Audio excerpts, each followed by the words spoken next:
This is a WNBD NBC 33 News Brief. Good morning, everyone. I'm Angie Casada with your NBC News Brief. Now, starting off our news brief, while several downtown Greenville businesses are hoping for a boom in business this month, that's because March 22nd, the American Queen riverboat will dock on Lake Ferguson. The American Queen is the largest passenger riverboat on the Mississippi. Those passengers will also get a chance to spend money in other cities around the Delta.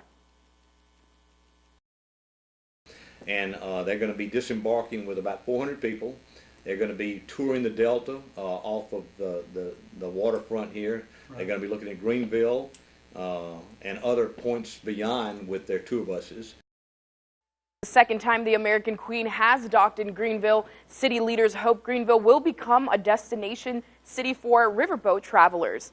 Well, some Delta High School science enthusiasts are dealing with a little disappointment this weekend. This week's winter weather forced organizers to postpone the Region 3 Science and Engineering Fair. It was supposed to be this past Friday at the Washington County Convention Center, but there's good news. Organizers have already rescheduled the event. It'll now happen at 8 a.m. March 19th. Organizers will also host an award ceremony at 2:30 that afternoon. Well, this weekend, the nation led by President Obama will stop to remember one of the most difficult and important times in our history. The president will travel to Selma, Alabama this weekend to help mark the 50th anniversary of Bloody Sunday, a march that was a critical turning point in the civil rights movement.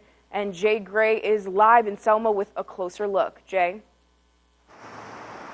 50 years later, the struggle continues in Selma, a place where unemployment is above 10%, nearly double the national average. A small town like so many, framed by empty and run-down buildings. Each day presents itself with a new challenge, a new experience. But I am very hopeful in the city that I was born and raised in, that a new day is on the horizon for us. Defined by their past, this weekend marks a half-century since Bloody Sunday, when hundreds of peaceful protesters here were met with violence during what's been described as the last revolution of the civil rights movement, a march for equality and the right to vote. We were determined to get the right for all people, regardless of the color of their skin, to be able to file a ballot to determine their own destiny. Dr. Frederick Reese was a foot soldier in the March on Montgomery. Yes, I saw blood flowing. Pandemonium broke out in the crowd in a state of disbelief that this was happening in the United States of America.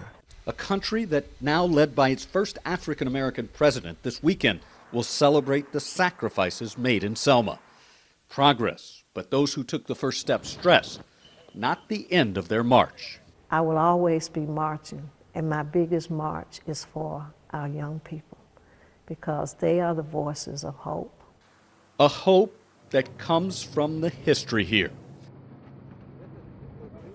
Well, thank you for tuning in to your NBC 33 News Brief. We'll see you tonight. This has been a WNBD NBC 33 News Brief.